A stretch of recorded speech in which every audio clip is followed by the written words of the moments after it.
Nous revenons pour la suite et la fin avec nos invités Firmete Kouagbo et puis Kokou Achou. Avant de parler du Togo où 5 nouvelles églises sont fermées pour nuisances sonores, on continue notre petit périple en République démocratique du Congo où l'ancien président kenyan Uhuru Kenyatta est en visite actuellement à Goma pour faire baisser la tension entre les forces armées de la République démocratique du Congo soutenu par certains pays de la sous-région, et le M23 Firmete Kouagbo avait la parole. Oui, je disais, où je demandais si les gens avaient les rapports qu'on publie chaque année dans chaque pays en ce qui concerne les ressources exportées. Quand vous suivez un peu, quand vous cherchez à voir les rapports que le Rwanda publie en termes de ressources exportées, vous allez voir sur la liste, le Rwanda exporte certaines ressources qui ne figurent pas sur son sol. Je donne juste un exemple, c'est comme un exemple banal. Hein, un exemple banal, c'est comme on dit quelles sont les ressources que le quelles sont les ressources. Il y a le cobalt, il y a les lithium, tout ça là que le Rwanda ne possède pas, mais il exporte tout ça. Qui exporte ça? Donc ça veut dire le Rwanda trouve ça où? C'est pour dire que Kagame, il a besoin de ressources. La plupart des ressources qu'il exporte, ça vient de la RDC. Donc il a besoin que cette zone soit déstabilisée quotidiennement pour qu'il puisse toujours voler des ressources, les utiliser dans son pays. Il construit son pays avec ça. Et il construit son pays avec. C'est-à-dire, il joue. Vous savez, n'oubliez pas que Kagame, c'est un produit américain. Il a été formé par les Américains. Donc les Américains, ils n'aiment pas perdre. Donc ils l'ont placé, ils l'ont positionné à la tête de ce pays et ils jouent bien leur rôle. Donc là, pour clore ce sujet, ce que moi je demanderais au président Félix Antoine Tshisekedi, c'est d'aller voir les Américains et de leur proposer des choses. S'il veut encore être au pouvoir la prochaine fois ou à la prochaine élection. Parce que si vous avez l'impression qu'il sert pour le moment les Belges. Non, ce n'est pas une question de servir les Belges, mais c'est... On connaît l'attachement du président à la Belgique. Oui, non, ce n'est pas ça. Et c'est qu'en réalité, ceux-là qui le protègent beaucoup plus aujourd'hui, ce sont les Américains. Donc, les Belges aussi ont leur part dans ce pays. Les Belges ont leur part dans ce pays. Vous savez, quand vous allez dans le pays, vous allez voir la CIA, vous allez voir les Français, vous allez voir le Vatican, vous allez voir, on envoie les missionnaires en RDC, ce sont des agents de renseignement. Il y a les Français, il y a les Anglais, il y a tout le monde, toute l'Europe est représentée en RDC. Parce que le pays est immensement riche, c'est 65% des richesses mondiales. Donc le pays est là et il nourrit les Occidentaux, pas les Africains. Donc le président Tshisekedi, ce qu'il peut faire, parce que matin, il est en train de sortir la tête, ce qu'il peut faire, il peut aller voir les Américains pour leur dire, je veux encore être peut-être reconduit en 2024, non? En 2024. 2024, les élections présidentielles. 2023 ou 2024, qui disent, bon, je vais, voilà ce que je vous propose. S'il n'y a pas ça là, on va le déstabiliser jusqu'à ce qu'il ne quitte le pouvoir. Oui, Kokou voulait ajouter quelque chose avant qu'on ne file au Togo pour parler de nuisances sonores. Oui, ce que moi je vais rappeler ici. Il y a aussi quelque part que nous ne devons pas oublier, parce que avant que lui, Félix, l'actuel président, ne vienne au pouvoir, le M23 était complètement anéanti. Il a pris un pays sans la guerre, où il n'y avait pas le M23. Mais comment se fait-il qu'aujourd'hui, le M23 revient en surface et ils reprennent les grandes villes de choses là. Vous savez, en gros aussi, il y a une erreur de sa part de l'actuel président Félix Tshisekedi dans ce domaine. Parce que qu'est-ce qui se passe? Vous n'allez pas oublier que avant son avènement même au pouvoir, ces gens-là, ils ont refusé de lui reconnaître. Je ne sais pas si vous vous rappelez. C'est-à-dire, quand on l'a proclamé président, la France, les États-Unis refusaient que ce n'est pas lui le président. On parlait plus de Martin Fayulu. Voilà. Et quelques jours après, il n'est pas prononcé. Voilà. Donc, ça veut dire que lui, il a été porté au pouvoir par le Kabila fils. Et le Kabila fils, là, c'est lui qui avait vaincu le M23. Et avant son avenir au pouvoir, c'était un accord direct qui est entre lui et l'ancien pouvoir, qui est le Kabila fils. Aujourd'hui, il a tout fait pour détruire ces accords-là. Et maintenant, aller se retrouver au Paris dans le bras de Emmanuel Macron, où on lui promet de lui construire une école de guerre. On construit une école de guerre, c'est-à-dire juste pour décapiter l'armée. Aujourd'hui, le problème, parce que nous tous, on le sait très bien que la sécurité d'un État dépend de son armée. Celui qui avait vivre pendant 17 ans, c'est-à-dire conduire le pays pendant 17 ans, dans la paix, où il n'y avait pas la guerre, vous êtes, c'est-à-dire il vous a donné, même si ce n'est pas lui, il a donné le pays là, comme ça, cadeau. Et le jour au lendemain, vous vous mettre à décapiter cette armée. Avec quoi vous allez sécuriser votre armée? Donc le mal du Congo aujourd'hui dépend en partie aussi du Félix Tshisekedi qui a rompu tous les accords et il est en train de vouloir anéantir c'est-à-dire le Kabila fils. Donc ce que je dis là-bas, il faut que on trouve, nous sommes de cœur avec le peuple congolais qui traverse ces moments difficiles de guerre là. Il faut qu'on trouve, ils fassent quelque chose avec leur communauté de l'Afrique de l'Est là pour on trouve un issue favorable. Maman, c'est ce qu'on voit. Oui, il a touché. Si vous me permettez, il y a des problèmes au sein de l'armée congolaise. Oui. Le président Tshisekedi même l'avait souligné, Firmin Teko Agbo. Oui, c'est-à-dire, vous savez, le président Tshisekedi, peut-être c'était l'erreur de Kabila. C'est quelqu'un qui a passé toute sa jeunesse dans les boîtes belges. Dans les boîtes de nuit, quoi. Dans les boîtes, c'était un fils à papa. On sait qu'il a fréquenté en Belgique, il a tout fait en Belgique. Oui, il a tout fait en Belgique. Et puis, c'est quelqu'un qui ne maîtrisait pas trop. C'était pas un fin politicien comme son père. Le papa s'appelait, comment? Étienne. Lui, c'est Étienne. Étienne, c'est ce qu'il dit. Le papa s'appelait Étienne. Donc, Kabila...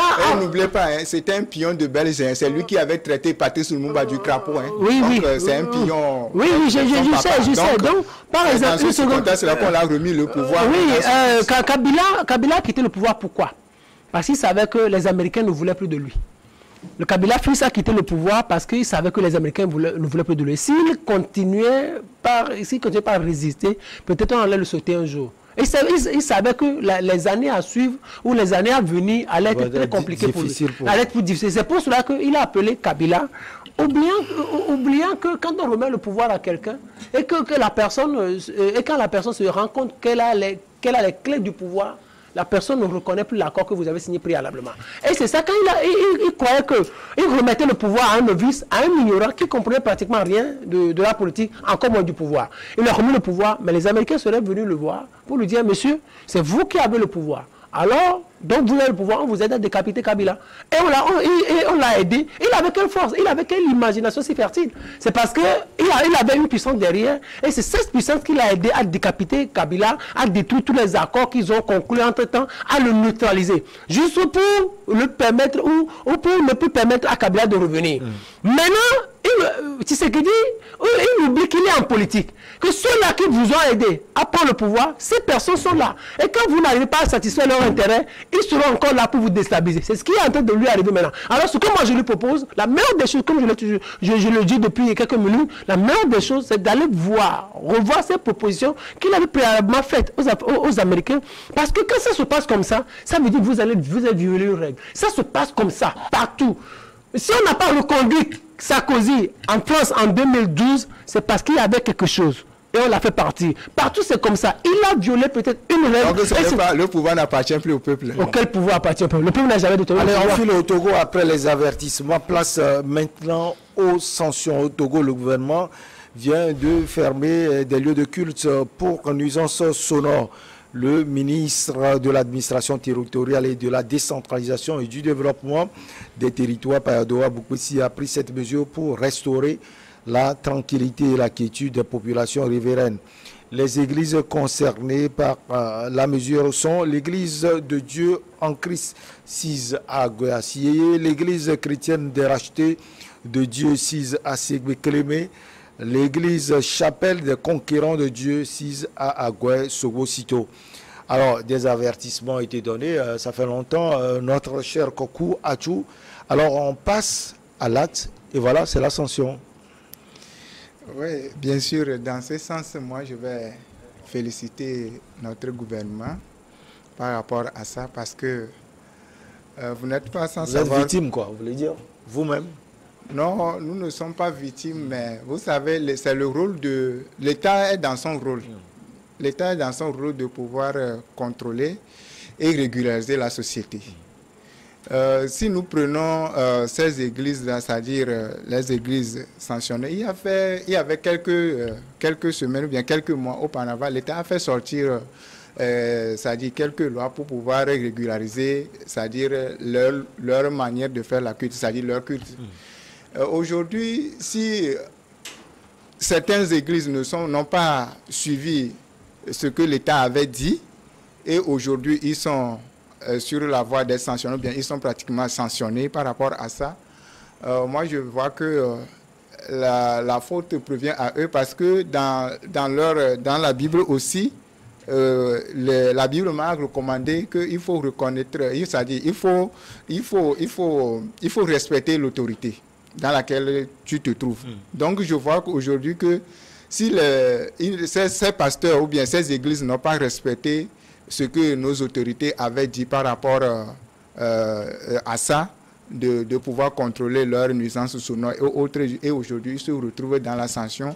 Moi je dis qu'à quelque part aussi ils n'ont pas respecté une partie de la recommandation de leur Dieu. Parce que nous n'allons plus voir, le Togo est un pays laïque comme nous le disons, parce que quand l'État ne prend pas ses responsabilités partout, c'est visible un peu partout, sur toutes les corners où les gens crient à tout bout de champ, ils crient avec des instruments pas possibles, alors que même quand tu pousses la curiosité d'aller visiter l'intérieur, c'est quelques 2 ou 3 personnes.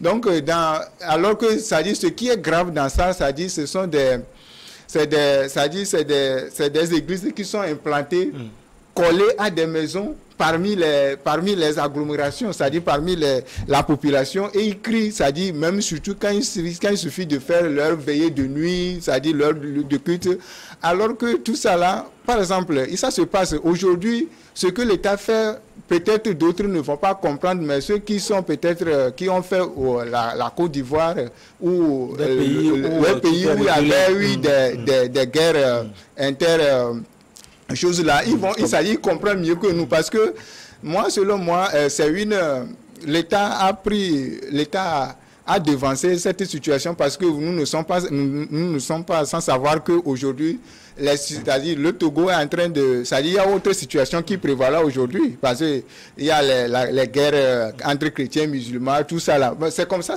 commence, parce que quand un musulman est à côté, ou bien quand le non-chrétien est à côté, il faut crier. Peut-être il a d'autres urgences à faire lui à la maison, bien il est en train de faire quelque chose. Donc le moment où ça va, c'est-à-dire il va sortir en lui de pouvoir venir vous attaquer. Vous ne saurez même pas. Donc je crois que dans ce sens, l'État a pris ses responsabilités et il a fait son devoir. Malgré les conciliations entreprises par la direction des cultes pour amener les riverains et les responsables de ces églises mises en cause à un meilleur vivre ensemble, les nuisances persistent selon les riverains, a déclaré la direction des cultes. Alors, Fimete Kouagbou, même la direction des cultes, semble condamner voilà, les attitudes de ces églises sanctionnées.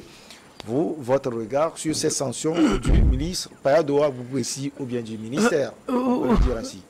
Non, vous savez, il y a, comment pas d'église, il y a une parole biblique qui dit qu'il n'y a d'autorité qui ne vient de Dieu. Donc, dans chaque État, toute autorité doit être respectée. Surtout par les pasteurs, parce que c'est dans leur livre sacré. Vous savez, moi, ça me fait un peu mal qu'on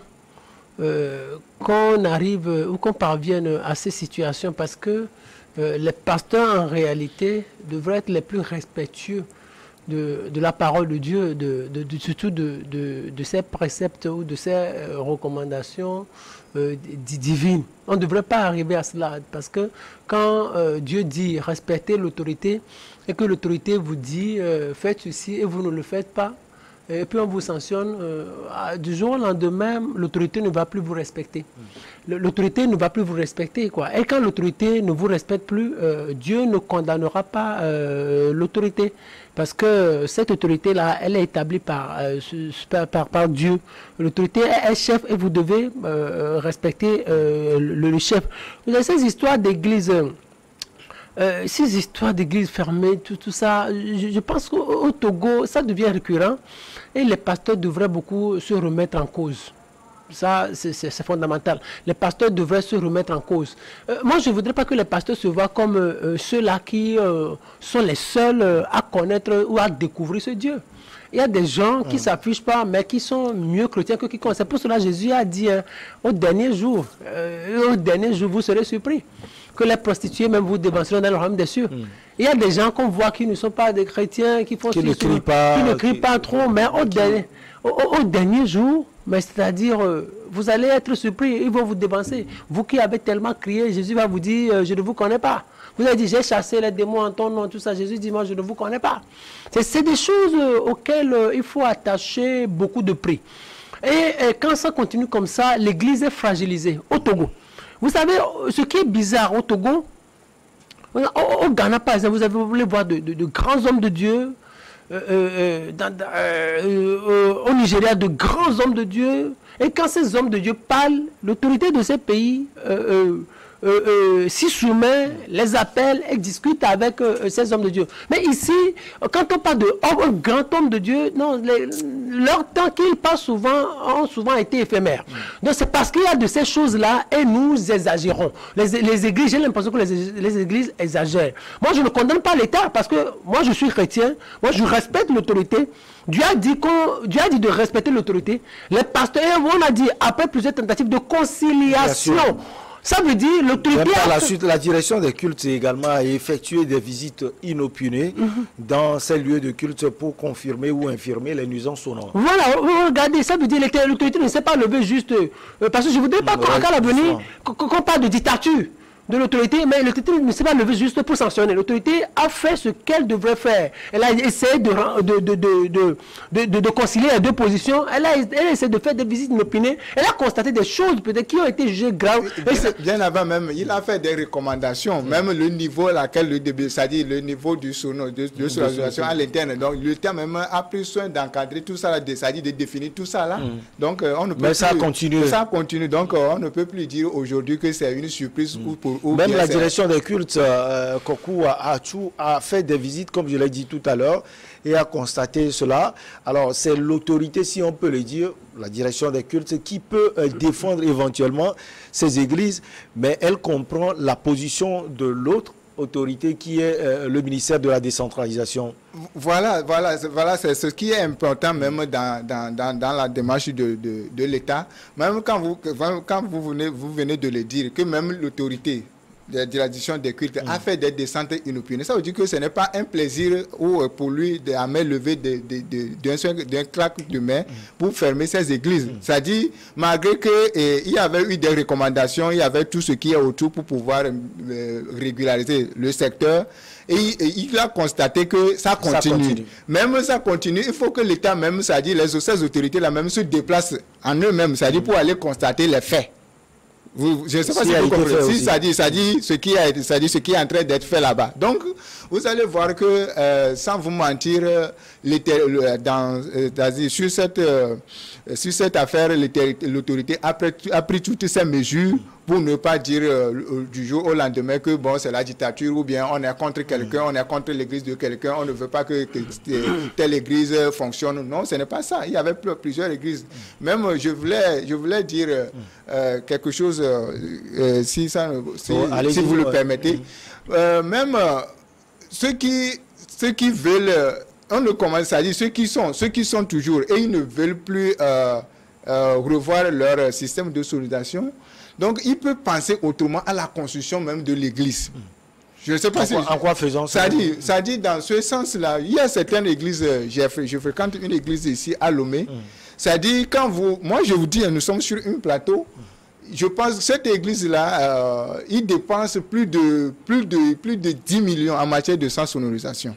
Mais quand vous êtes à l'intérieur, c'est-à-dire à l'extérieur, vous ne saurez même pas qu'il y a des instruments à l'intérieur. Mais quand vous rentrez c'est-à-dire quand vous ouvrez la porte, vous rentrez dans l'église même, c'est comme boîte de nuit. Il y avait toutes les... Mais quand vous êtes à l'extérieur, vous ne saurez même pas. Donc, pour que cela ne sorte pas. Voilà, ceux qui ne veulent pas. Parce qu'aujourd'hui, il y a aussi un côté que nous ne devons pas oublier. Il y a aussi le problème des fidèles. pour ces pasteurs-là. Je ne sais pas si vous comprenez. Ils ont la crainte de pouvoir déplacer leur église, c'est-à-dire en pleine ville, avec du peur de perdre leurs fidèles.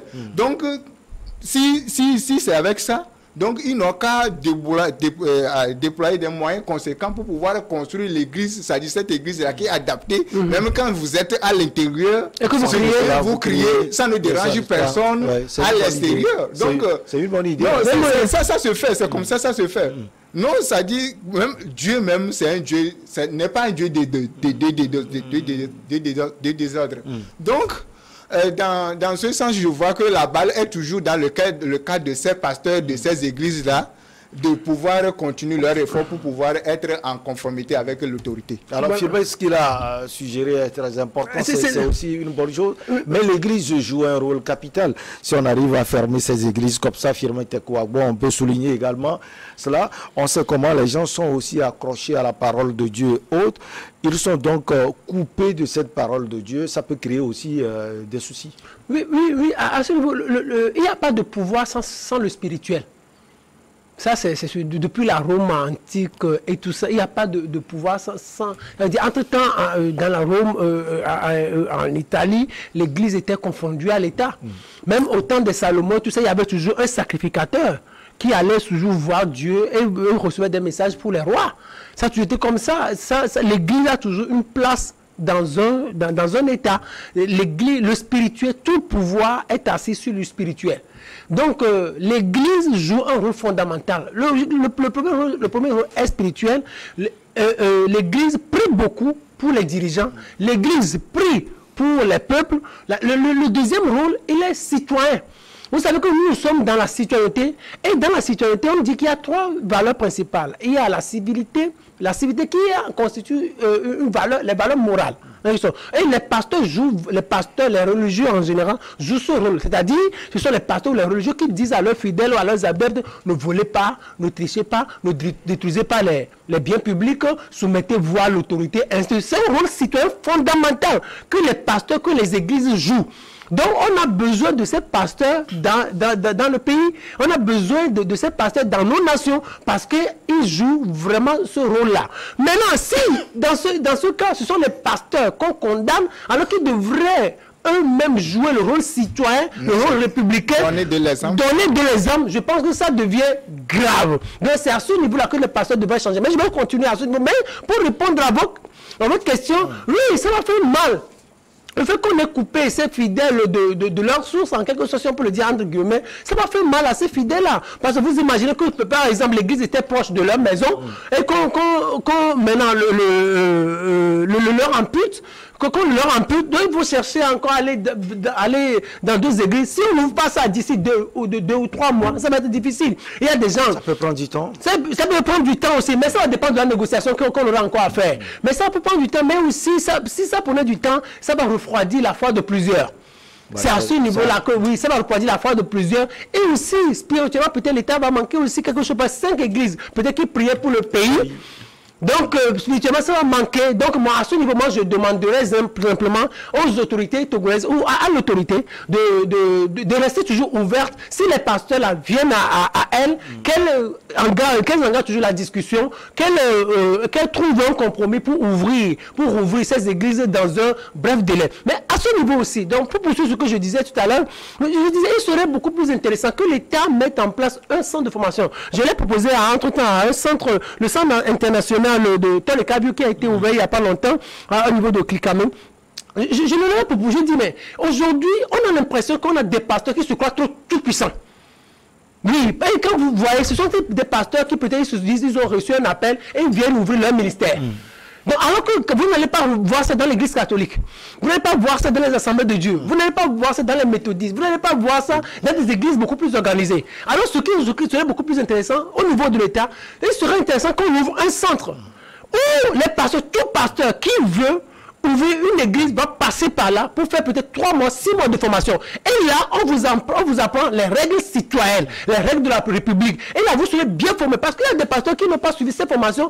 Lorsqu'ils deviennent pasteurs, ils voient assez de fidèles, ils se montrent en tout puissant et ils bafouent toutes les règles. Ils ne respectent pas les fidèles, ils ne respectent pas non plus les règles de l'État. Donc je pense qu'à ce niveau, la solution serait que l'État il réfléchisse et mette en place un centre pour former les pasteurs à la vie citoyenne, aux règles de la République. On espère que les discussions vont continuer entre ces églises et l'autorité, c'est-à-dire le ministère de la décentralisation. Ça a été donc un plaisir de vous avoir sur ce plateau. C'est le terminus. Merci beaucoup à vous, Firmin Teko Agbo.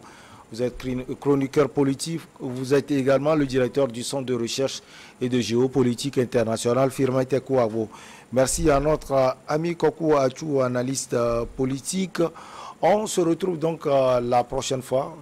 Toujours avec le même plaisir. Avec le même plaisir. Merci Kokou, merci Firmin. Merci. Merci également à nos chers amis, toujours branchés. On est toujours ensemble. Merci pour vos remarques. À très bientôt.